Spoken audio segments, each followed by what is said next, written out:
simple lang yan sa akin. May washing machine naman at may dryer pa, di ba? Kaya pag inutusan mo, maglaba ka nga! Okay kayo niyan. So yun pala mga simple tip lang para mas magkaroon tayo ng understanding sa isang tao. Ano pa? Yung quality of time. May mga tao naman, gusto nila yung dinidate sila, kinakausap mo sila mata sa mata, may oras talaga. Usually mga babae ganyan gusto. Diba? Tinitigan mo sila, diba? Yan, ganyan. Kinakausap mo sa mata, yan gusto nila ng mga karamihan mga babae. Okay? Based doon sa survey. So, quality time. Ibig sabihin, pag sinabi mo quality time, dapat meron kayong quality of conversation. Huwag naman kung sino-sino pinag-uusapan ninyo. Pinag-uusapan nyo yung buhay ng may buhay. Wala rin yung tulong sa bawat isa, di ba? Nag-marites lang kayong dalawa. Dapat mag-usapan kayo, kayong dalawa. O, kumusta ka naman? Balita ko, ito yung nangyari. So, ano mo, naglalala ko. Dapat daw naman yung usapan. So, quality of conversation. And learn to listen on feelings. Sometimes, yung mga tahimik ka lang, pakinggan mo lang siya. Kasi baka kami sinasabi siya na kailangan mo lang mapakinggan. So ito yung mga klase ng tao. And the third is receiving gift. May mga tao naman na pag binibigyan mo sila, ay gusto nila. Kahit mga simple act of giving lang. Binigyan mo ng dalawang chocolate. Ayun, ayaw mo. Diba? Grabe, diba? Diba si Father Richard, ha? So, nagaya mo talaga. So, simple, di ba kailangan mamahal? Basta meron mo laging inaabot sa kanya. Alam ko, favorite mo itong tinapay, bibili ko para sa'yo. Bull talaga, yung mga simple na gano'n. So, pag ginagawa natin yun, feel na isang tao na mahal mo siya. And the fourth is the act of service. Okay? So naman yung mga tao na pag tinutulungan mo sila sa kanilang gawain, sa gawain ba, tinutulungan mo maguros ng pinggan, maglinis ng bahay, tinutulungan mo siya, napipili niya talaga na love mo siya.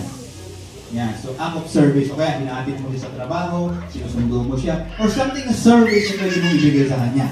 Nagplanta mo siya ng damit, di ba? Yan. Love na love ka ng tao na yan. And the last is, the language yung ng physical touch. Okay, usually, nangyari ito sa mga mag-asawa. Dapat, sa mag-asawa, laging holding hands. Yan, di ba? Maganda po yan. May mga tao kasi na gusto nila na parang sort of encouragement, tapilin mo sa balikat. Kumusta ka bro, sister, kumusta na? Sa babae naman, babae, nabilang ka pa sila, kumusta ka na-miss kita yan? Pag yung tao na yan, yung kanyang language of love, gawin po natin. Kasi bakit feeling niya welcome sa fellowship natin. Sa mga asawa naman, feeling niya love na love mo siya. Ito po yung mga practical tips lang po para magkaroon po tayo ng mas deeper understanding to a person. Kasi nga, part ng long-lasting relationship natin na maging mas maganda, maging mas maayos, dapat meron tayong malawak na pang-unawa. Okay? And the last principle is, of course, very important, the word be patient. Ayan. Kasi nga, huwag naman tayo be patient to your partner, to your kids. Kung lagi silang parang nagpapasaway, haba-haba na yung ating pasensya. Diba? So, sabi sa Proverbs chapter 14, verse 29, a patient man has a great understanding. But a quick-tempered man displays folly. So how to be patient? Number one, practice empathy. Bakit kaya siya ganun? Kaya pala.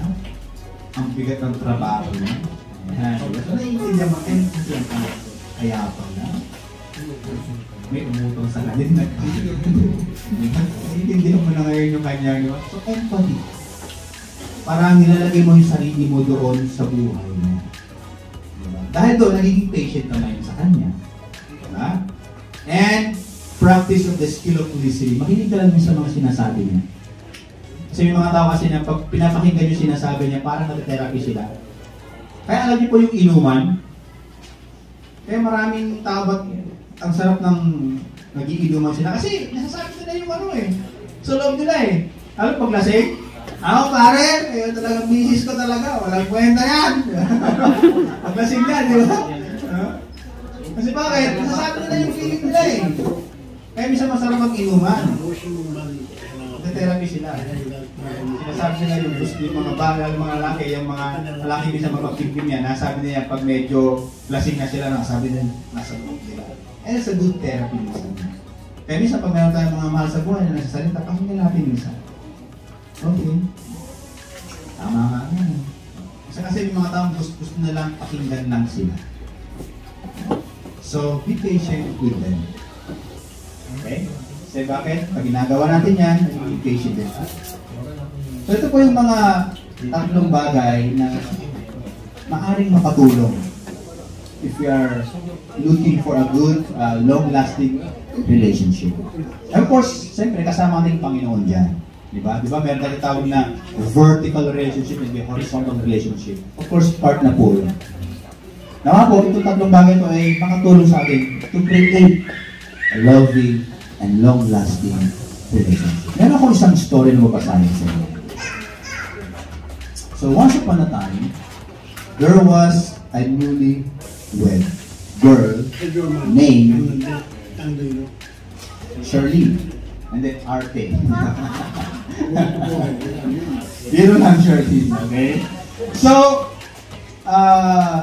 she came to a new home, of course, nag-asawa na siya, with her husband and with her mother-in-law. After a few days, Artie felt that she cannot manage to live with her mother-in-law under the same roof as her mother-in-law was old-fashioned and she had different opinion about things because of this, they both used to fight a lot. So old-fashioned itong mother-in-law niya, pag naglalaba, kinukula pa, meron naman ng washing machine. Eh di ba, maganda naman talaga yung nilabas sa kula. Di ba? Di ba? Hindi minsan kinamaliit natin yun, pero malinis po yun, mabuti. Di ba? Parang gano'n siguro yung sitwasyon. Then, months passed, her life with her mother-in-law didn't change. Her mother-in-law used to interrupt her or suggest her about how to do things. Katulad mo, mali yan, parang siguro ganun yung usapan nila, kinokorek siguro itong si Artie, no? Ng kanyang mother-in-law. So, things were starting to get worse. Now, she would bear to live with her mother-in-law anymore. One day, she told her husband about things going on between them, her mother-in-law. And her husband supported his mother-in-law. Saklap, Arte got very angry with him and left the house and go back to his father's house. Umiiyak kung si Arte nagsusumbong. Ano sabi niya? Arte went to her father and she told everything about her father who was a renowned Ayurvedic doctor. Ayurvedic doctor is a old system, parang buhay ng pagtitreat. Sa India kasi ito eh. You know? Parang kumbaga, long sort of albularyo, parang naghalo-halo ng mga something. So, kilala siya sa ganon. So, she was crying and said, Papa, please give me some poison to give to my mother-in-law. Lalasunin niya yung kanyang mother-in-law. Okay? Because I will not go there till he's there. Hindi ako uuwi sa aking asawa hanggat nandun siya. So, bigyan mo ko lason. Ayan na. Can you imagine, ha? So, her father tried to console her and said, Dear, if you give poison and she die, then the police will arrest you and then me. Sabi niya ganyan. I think it will not safe to do so. Arte replied, I don't know anything. I don't want to see her in my life anymore. So malalim talaga yung sama ng loob niya sa kanyang biyanan. So after thinking for a while, her father said, Okay, I will do as you wish. Then Arte comforted with a smile. Talaga na? Parang nga siguro, totoo yan, okay? Then, but I can see you, but I can't see you going to jail, sabi ng kanyang tatay.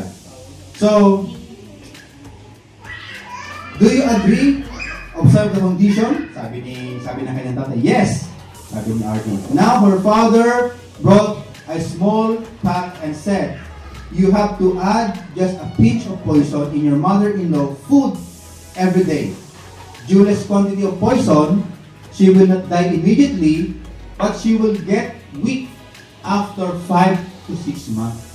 So she will die and the people will think that she died because of weakness.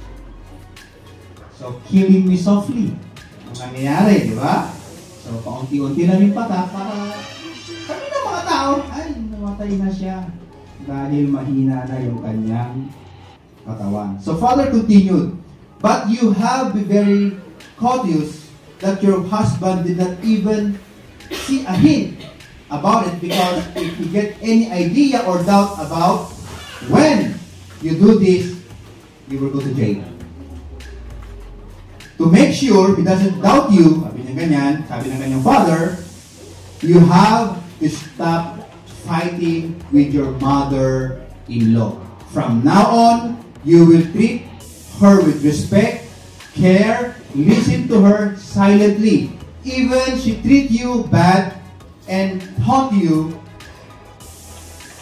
and fail you or say something against about you. Now, tell me, you will able to do this? Sabi ng kanyang tatay. Ano sabi ni Artie? Yes, sabi ni Artie.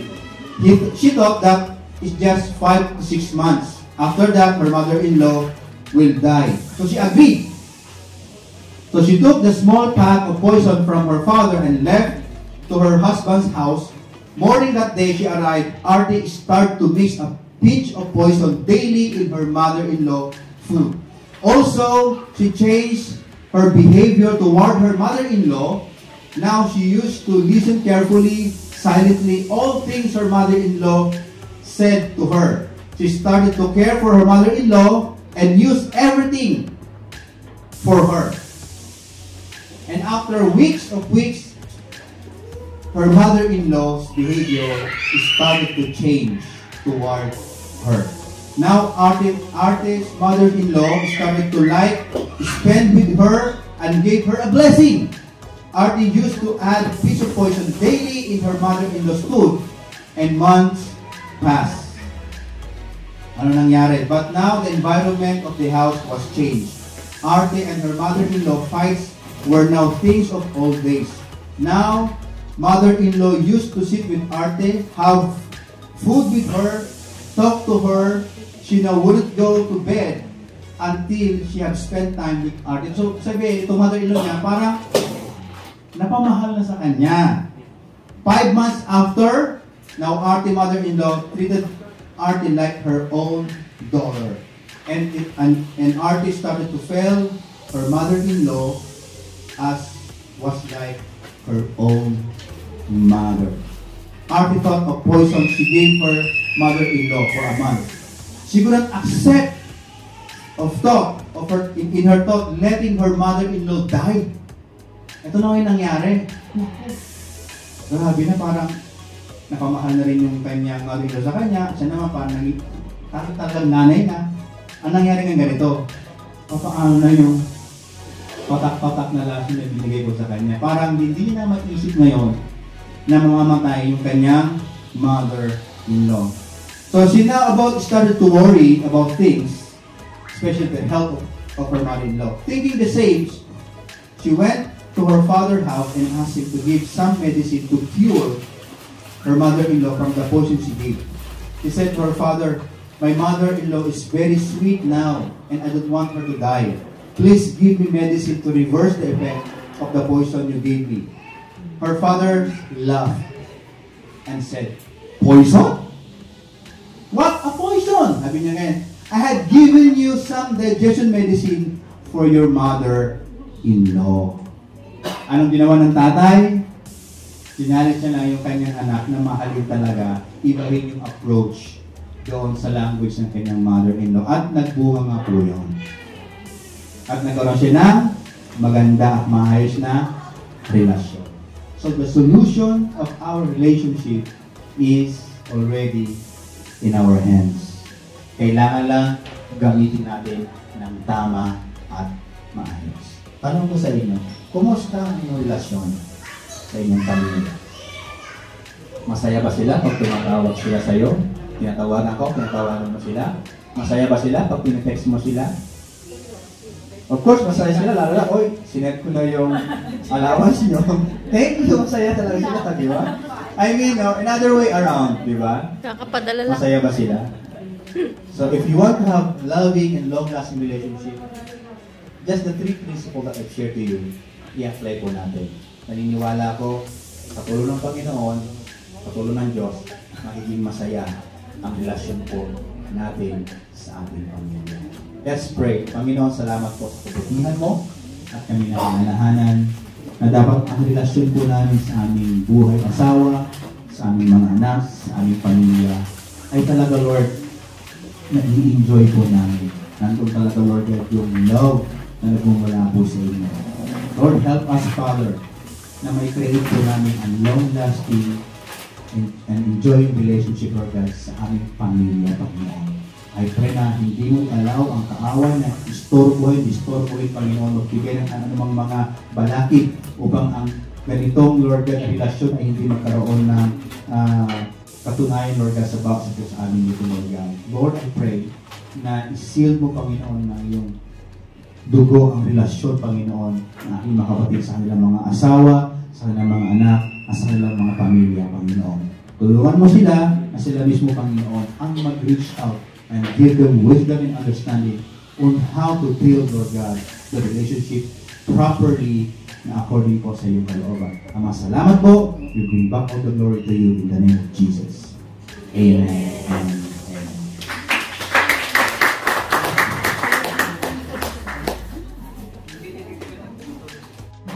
And keep you. The Lord make His face shine upon you, and the Son, and the Holy Spirit. Amen. So magandang hapon sa bawat isama. At salamat po sa pagpunta sa aming worship service. See you again this coming Sunday. Dito muna sa lugar natin na ito for 3 consecutive Sunday po tayo na matitiraw po dito kasi po nire-renovate po yung ating worship hall po sa kabila. God bless you and see you again this coming Sunday. A few moments later. Okay, pero bago tayo maghiwalay-hiwalay, may nakakalimutan ako, sorry po. Yung special number pala ng mga men sa Hero. Nag-prepare pa naman sila. Pero bago po yan, bago sila pumunta dito sa harapan, nais kong i-welcome yung mga bisita natin na dumating pa. Andito kasama natin si Jason Lopez. Andito pa ba siya? Jason, welcome po. And si Ador Bulawan. Is this Bulawan? And Miss Aurora D. Welcome. And we're happy to be with us today. So, please be seated. Actually, ang prepare nila related din. May touch of love din. Haharanahin tayo ng men sa Hero. Let's welcome them. yes. Sino po yung men sa Hero?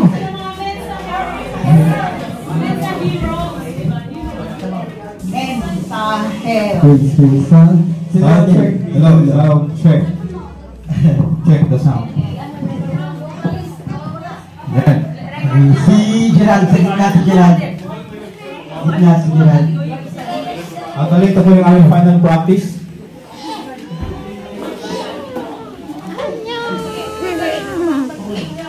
사진 어디 있어?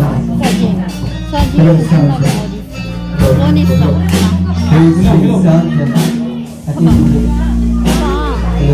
Palakpakan muna natin ating Panginoon. Amen. Alright.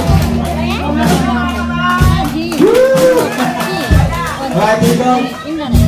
One time 원 있어. I felt cheated. I blamed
naiyak na ko niya. You're so blessed. Parang baliktad yung nangyari ah. Parang naman yung next date eh. Tagal ko tinginan tayo ito. Kaya medyo naluluwa ako kasi masaya talaga ako.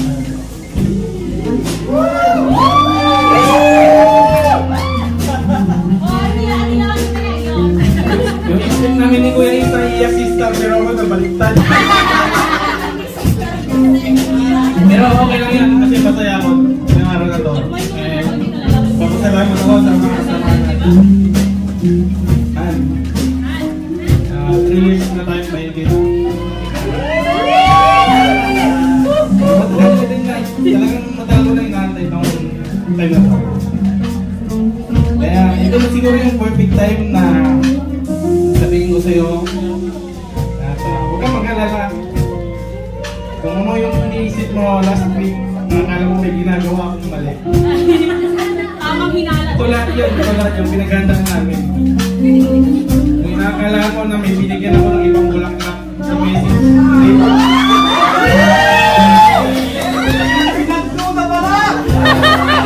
Nakatotohanan, nung binigyan mo ng bulaklak ng sino borderan mo yan.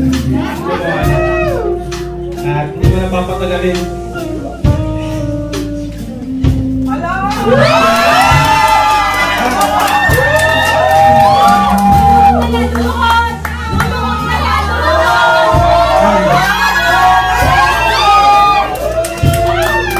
Thank you, Mary.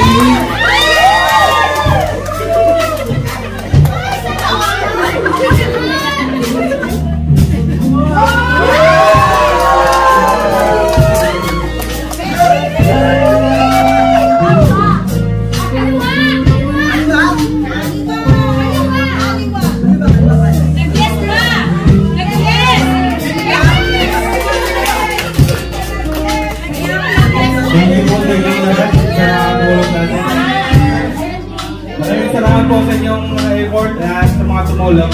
God bless you all po. Ulit nyo, sinabi ko, Tan, will you marry me?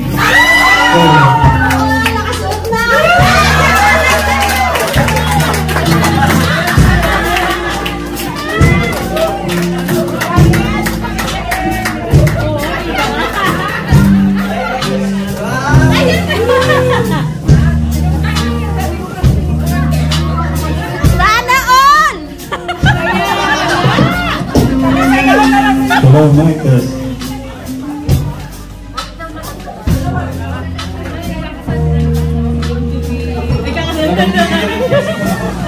Lahat ng single, tumit natin yung Yahabi Sister! Ay! Single daw! Sabi ni Sir Pinong. Bakit tabi na ako sa mga single yan? Better luck next time. Right. Darating din yung ka-forever yun. Wow, guys, congratulations, Gerald, na inyong pag-announce ng inyong pagmamahalan ay pagpalain ng Panginoon yan. Ito yung nais ng Panginoon talaga sa kanyang nilikha. Na nasa gitna ang Panginoon, na si Lord talaga yung nauuna. So mga kapatid, pag-pray natin sila, yung kanilang pag-announce ng kanilang pagmamahalan. Engage na po sila ngayon, okay? Let's pray for them. Send our hands for them. Let's pray. Lord, salamat po sa mga anak mong ito, Panginoon, na naghayag ng kanilang pagmamahalan, O God. Lord, i-confirm mo, i-affirm mo sa puso nila na ikaw yung Diyos ng pag-ibig, Panginoon. Na sa pagbuo nila ng kanilang pamilya, Panginoon, ikaw yung kanilang Ama na tutulong anuman yung kanilang danasin, Panginoon, sa buhay na ito. Sa pagpalaki, Panginoon, ng kanilang anak, sa pagbuo ng kanilang pamilya, Lord, ikaw ang magbigay ng kalakas sa kanilang dalawa, Panginoon. Ituro mo sa kanila, Panginoon, yung nararapat na kanilang gawin sa mga panahong kina-challenge sila, Panginoon, ng sitwasyon. And I pray na lalo na mapatunayan na pagmamahalan sa mga oras na iyon, Panginoon. Thank you, Lord, ng mga anak mo ito, Lord God, ay patuloy mong pagpalain ang kanilang mga buhay, Panginoon. Thank you, Father. We lift up to you, Lord God, ang mga anak mo ito, Lord God, nagmamahalan. Thank you, Lord, for your provision, for your love. I-cover mo si Lord God ng iyong pong mantil ng pagpapala upang sa kanila, Lord God, palalaki nila ang kanilang mga pamilya, kanilang mga anak, Panginoon, na naaayon din sa iyong kalooban. Thank you, Lord. Bless them, O God, in the mighty name of Jesus. Amen and amen. Woo!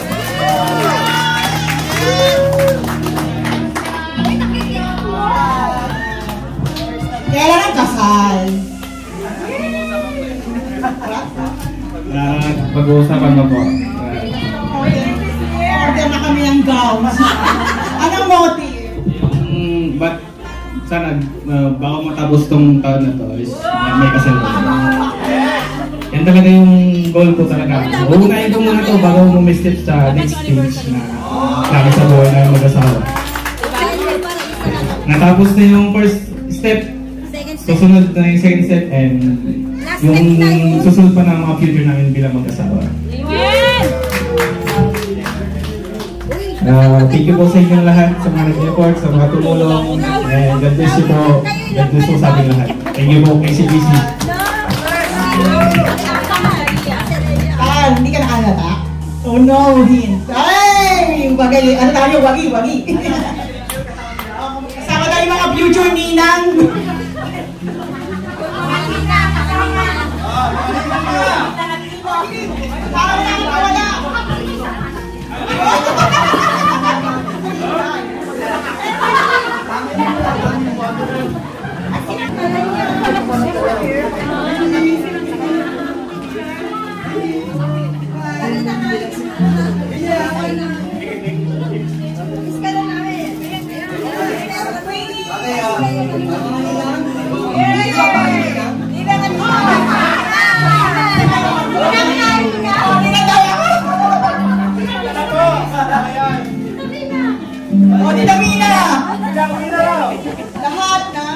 Lahat po ng mga brothers.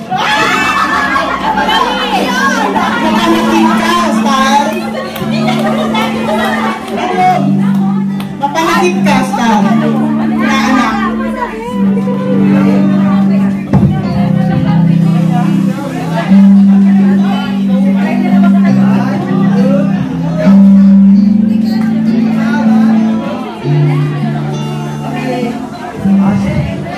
Field na ha, field!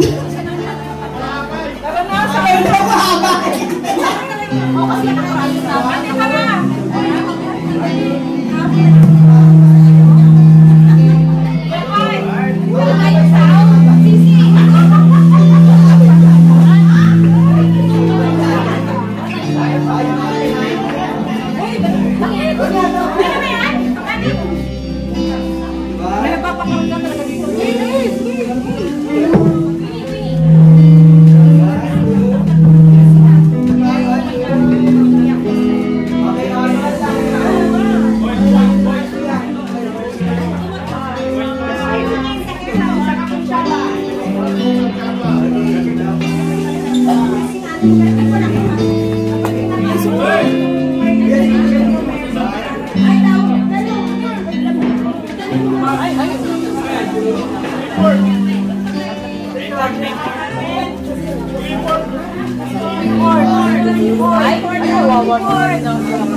Wait natin, wait.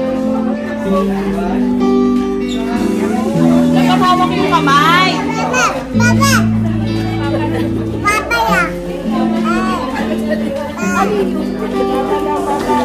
Kayo naman daw.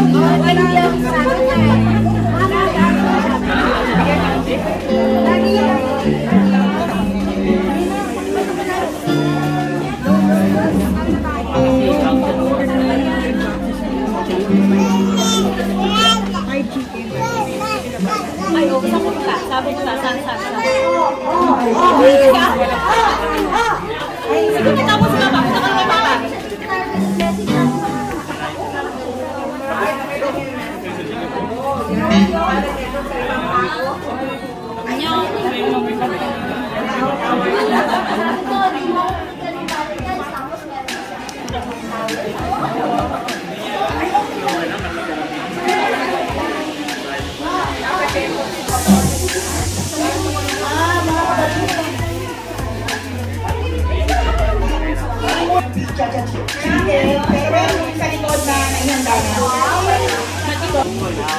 A few moments later.